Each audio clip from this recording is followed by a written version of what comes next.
We're now joined by Head of Sustained Dialogue at the Institute for Justice and Reconciliation, Felicity Harrison, and she joins us now via our video link. Felicity, thank you so much for your time this evening here in SABC News. I mean, just looking at the lists which came in this week and which have now been approved by the Chief Justice, one would say in 2024, when we are still complaining about gender representation or female representation, it really is disheartening. It is extremely disheartening. South Africa has been a leader in the field of women's representation in Parliament, not just on the African continent, but in the rest of the world. And where we see other states, we've got 22 women leaders in Africa.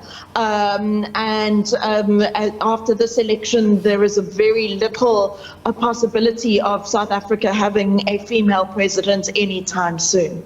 And one would say, when you look at these complaints which have come in for many years now, and one would say that South Africa really doesn't have a problem when it comes to expertise of women. Why does it seem as if we keep on moving backwards and not taking steps further to involve more women in Parliament?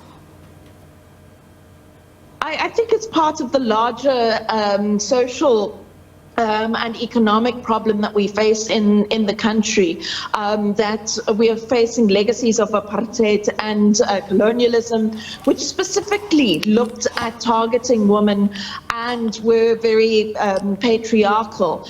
And we haven't actually dismantled those systems. And while we do have women and increasing numbers of women in leadership, we don't have parity and we don't have nearly enough women in those positions.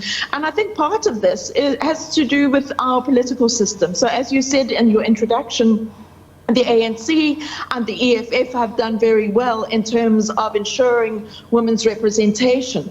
But if you look at the other political parties, the DA has 33% women's representation, the IFP has 18%, and MK has 23%.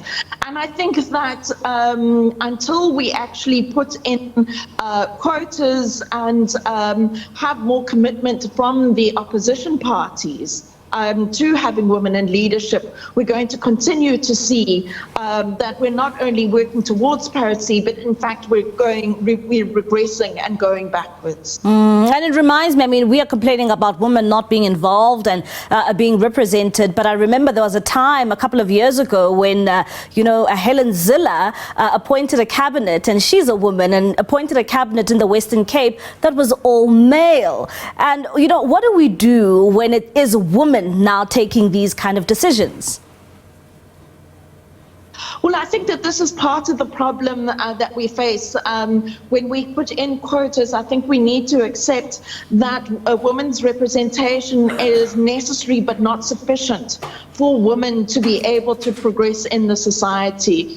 Representation gets us a foot in the door, but the systems and the institutions that we're working in are often male-dominated and continue to replicate patriarchy and male dominance in the systems. And politics, unfortunately, is no different in that regard. And how do we get to a point where, we see the list, just like what you've spoken about, the list from the ANC as well as the EFF and now the Patriotic Alliance, that really just shows a balance when it comes to the skills and the expertise that both male and female have in terms of running the country? I think what we need to do is we need to actually have a much more forceful quota system. At the moment, it's all done voluntarily. And we understand that quotas are just a transitional arrangement to try and get parity in the system. But I think that we should move towards having quotas that are much more forcibly enforced, so that it's not up to the discretion of the political parties, but that it becomes part of our political culture, that women are routinely included in equal positions. I think it's also important for us to, at this point, to point out that women represent 51% of the South African population and 55% of the voting population. And it's not as if women are asking for a seat in the table. We deserve a seat in the table, and we have a right to that seat. And the arguments such as those that are put forward by the DA that things are done on merit, I think misses the point that women have for centuries been disadvantaged by the systems of apartheid and colonialism, and that we need to level up those playing fields. And now that we find ourselves in a position where, you know, in the next couple of days or so, we may find ourselves with a new cabinet, as the Institute for Justice and Reconciliation, what are your expectations when it comes to this new cabinet that we should have in the next coming days? I think that it needs to look at representation very seriously.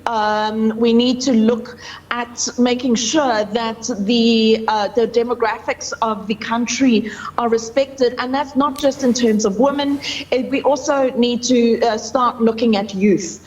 At the moment, the majority of people in South Africa are youth, and we need our political parties and our political dispensation to start representing the people of South Africa, which means making sure that the demographics are properly represented as well. All right, Felicity, thank you so much for your time this evening here in SABC News. That is Felicity Harrison. She's the head of Sustained Dialogue at the Institute for Justice and Reconciliation.